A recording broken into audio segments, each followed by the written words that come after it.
Listen, I have a long road ahead. I guess I'll be seeing you. Maybe.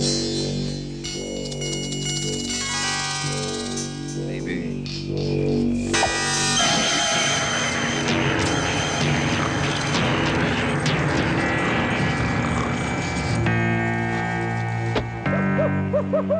Spookies is a 1986 supernatural horror film released by Sony Video. The majority of Sony's VHS horror releases from the 80s, such as Slaughterhouse Rock, Honeymoon Horror, and Spookies, have yet to see proper North American releases on DVD. So Spookies isn't as well known as it could be, but definitely seems to have a cult following and its fair share of fans. Spookies had a difficult production, and according to some articles online, is actually two separate films that were combined into one. But the truth is the film was shot in 1984 and originally titled Twisted Souls. After the film's producer had a falling out with the first set of directors, a third director was hired to re-edit, rewrite, and shoot new scenes. 45 minutes of the film's runtime is the original footage of Twisted Souls, and the rest is newly shot footage. The producer insisted on calling the film Spookies, thanks to the success of the film Goonies, which is kind of odd. You would assume Spookies would be a discombobulated mess, but the film manages to work for the most part despite its bizarre tonal shifts and what the fuck moments. I have sacrificed the use of so many, so that you might live.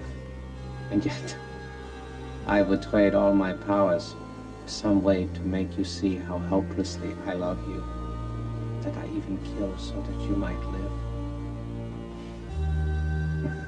A sorcerer in a haunted mansion is using monsters to kill passerbys and collect their souls in an effort to keep his dying bride alive.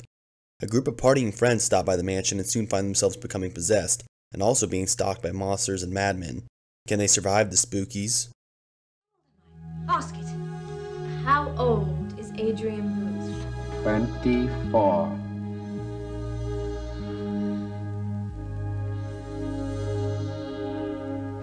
That's right. You didn't know that, did you, Linda? This is so weird. Ask it how old I'm going to live to be. 24.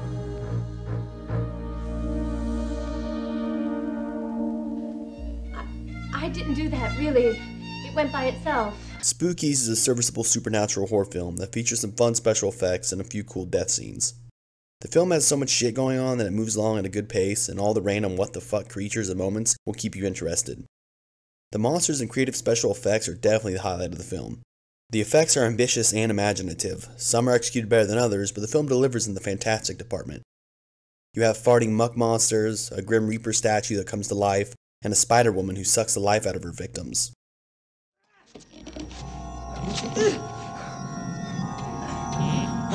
Now, the time has come.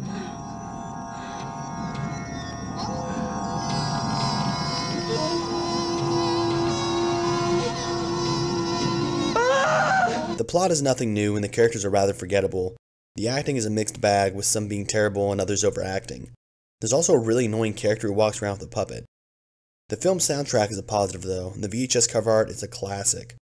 The film doesn't make a whole lot of sense at times. Random creatures seem to pop up and characters are introduced in the film only to be killed off. There are moments when you can tell that multiple filmmakers were involved, and you can also tell when footage has been excised or added. For the most part, this doesn't distract from the film, but definitely leaves the film without a consistent tone or vision.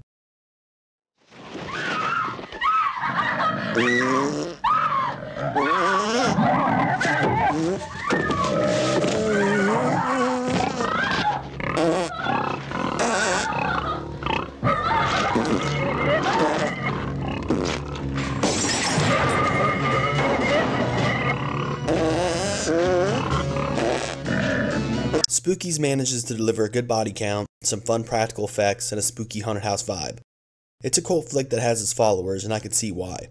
It was released theatrically where it grossed under $1 million, and was a popular video store rental, where it grossed another $3 million. It was also a popular movie on USA Up All Night.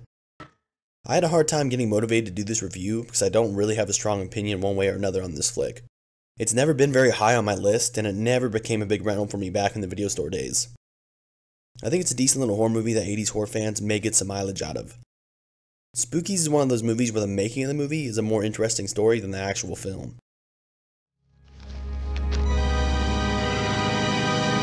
Happy birthday, Billy.